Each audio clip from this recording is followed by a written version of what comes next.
Hi, guys. Today I want to talk to you about the different Social Security programs that exist. There are a lot of them, and I feel like sometimes when we talk about Social Security on this channel, it gets a little confusing because we don't always break down in detail what those programs are, who may be eligible for those benefits, and what you could be missing if you aren't aware of those options. So, today I want to dive in and make sure that you know which benefits you are eligible for. We're going to do this really quickly and very simply. So let's just dive right in. So, like I said, the Social Security Administration has a lot of different programs and they can get really confusing. So, today we're going to break them down in plain English. We're going to talk about the ones that are based on your work record and the ones that are based on financial need and all of the things that you need to know to make the most of those benefits. And of course, I hope you'll stay tuned because at the end, we have a freebie valued at $10 for you that I'm very excited to share with you today. So, with that in mind, let's just do a quick overview here because I think a lot of people don't understand the full scope of what Social Security really offers. So, you've got Social Security retirement, Social Security disability insurance, supplemental security income. And those are the big three, of course, that most people talk about most of the time. But you've also got surviving spouse, surviving divorced spouse, child benefits, disabled adult child benefits, lump sum death payments, and more that may go unnoticed if you don't know what to look for. So let's start with just a big picture overview, right? Social Security retirement is obviously those retirement benefits for workers over the age of 62.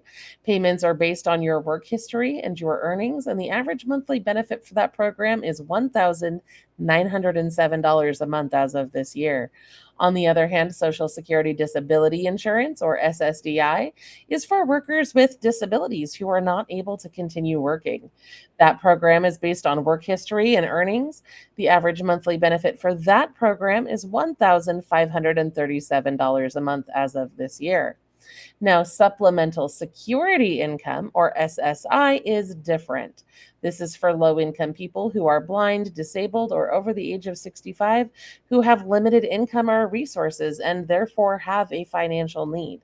The average monthly benefit for SSI is $967 a month for an individual or $1,415 for a couple.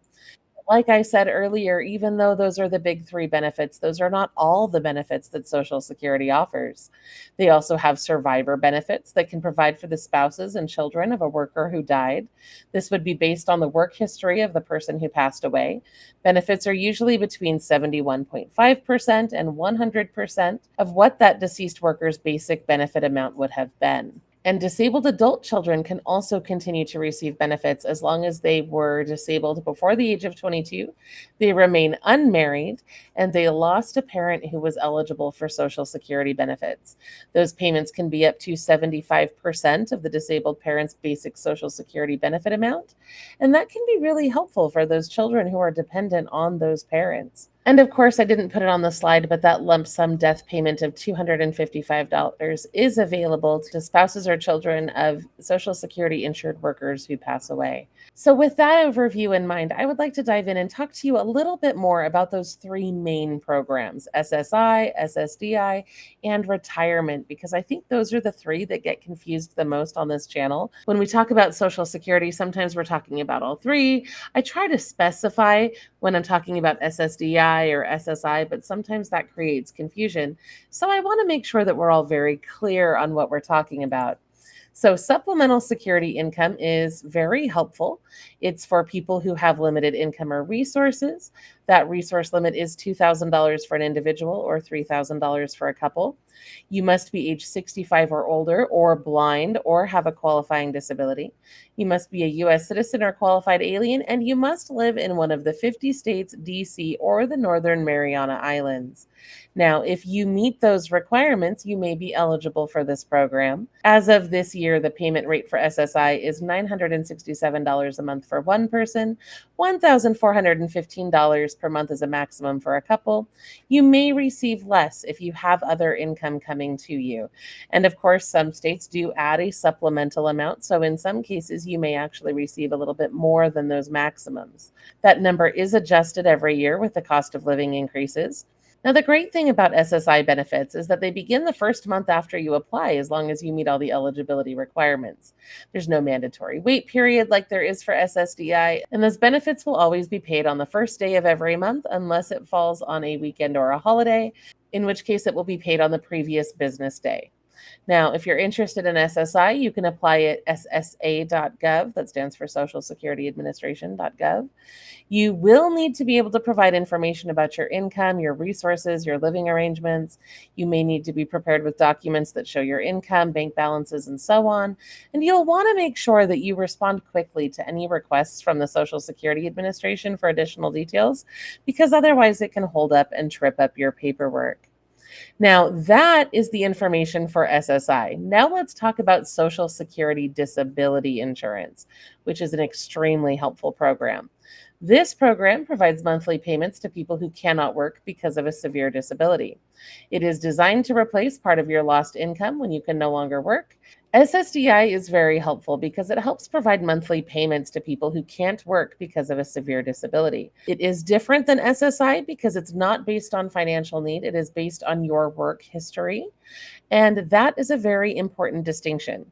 So, in order to be eligible for the disability benefits under SSDI, you must have worked in jobs that paid into Social Security. You must have earned enough work credits based on your age. You must have a medical condition that meets their definition of a disability. Your disability must be expected to last at least a year or result in death. And you must be unable to perform substantially gainful activity because of that disability. Now, if you're confused about what meets their definition of a disability, you're not alone.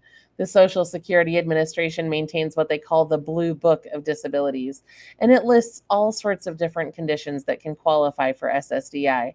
And in that list, you'll find things like musculoskeletal disorders, which are things like back pain and arthritis, sensory or speech impairments, respiratory disorders, which have to do with your breathing, digestive disorders, blood disorders, skin disorders, endocrine disorders, mental and neurological disorders, congenital disorders, immune system disorders, cancer, and more. There are a lot of different conditions that can qualify. So, if that particular requirement was a little bit off putting or intimidating to you, please don't let it be, because there are so many different ways to qualify for this.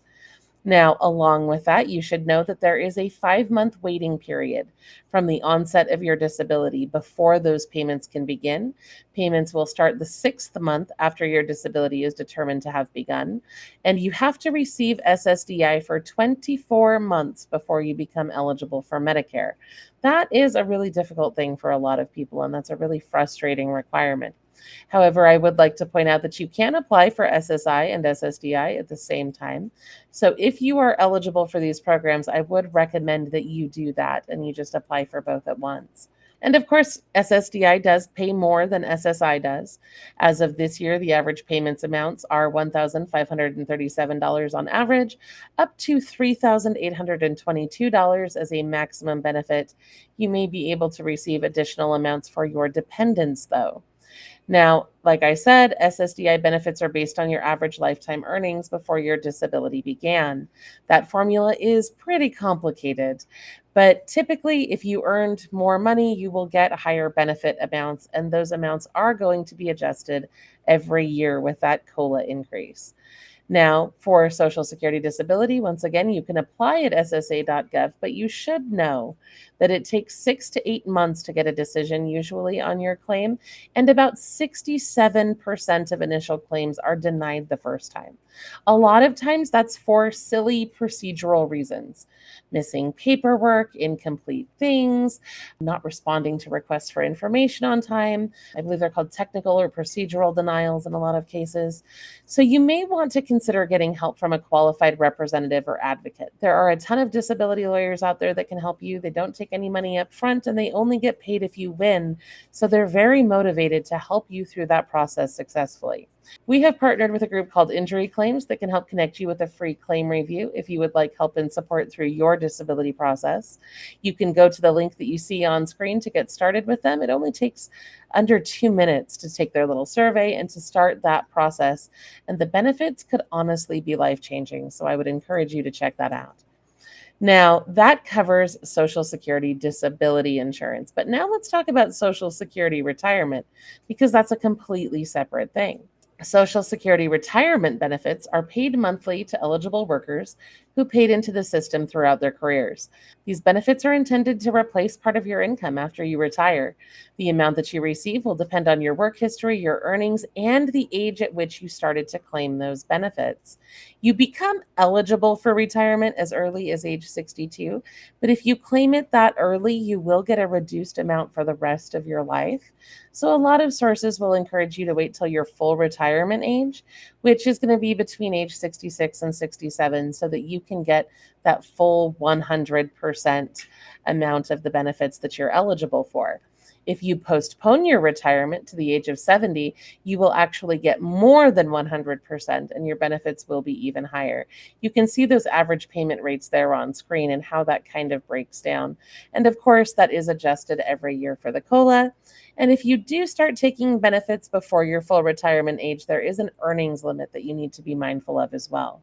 Now, in order to be eligible for Social Security retirement, there are some requirements that you have to meet.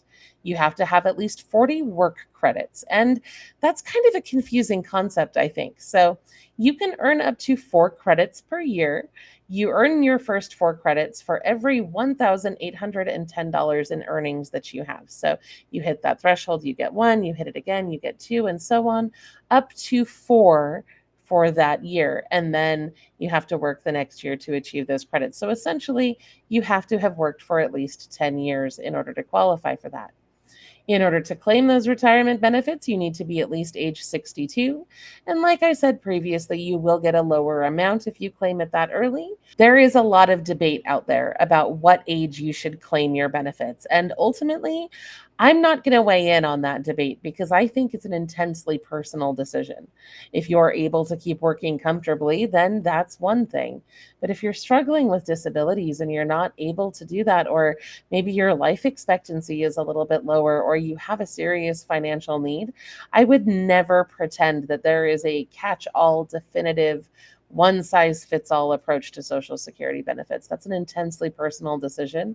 And I would strongly encourage you to consult with people that you trust before making that decision because it is a decision that can change your life. That being said, you should know that the Social Security Administration calculates your retirement benefits based on the average indexed monthly earnings from your 35 highest earning years. So you do need to be aware that they are going to be looking at that aggregate earnings amount, and the lower your earnings have been, the lower the amount could be. If you have zeros being factored in there, that could have a negative impact on your benefits.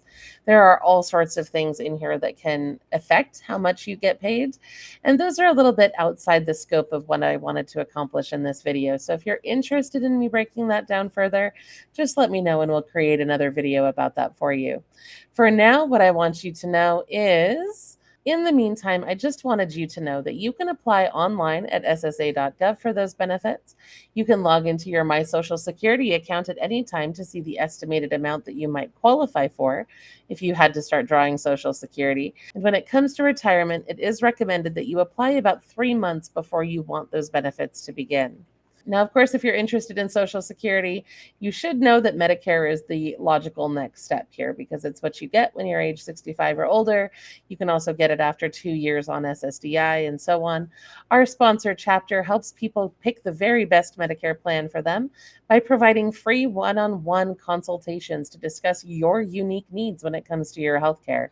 In addition to that, they've also offered their best-selling book, It's Not That Complicated, the 3 Medicare decisions to protect your health and money, for free to the low-income relief audience. You just need to go to the link that you see there on screen, enter your email address, and you'll be able to download your free copy of that book right away. I hope you'll go check that out. And in the meantime, don't forget to go check out our other videos as well for more ways to save money and get free stuff. I'll see you there.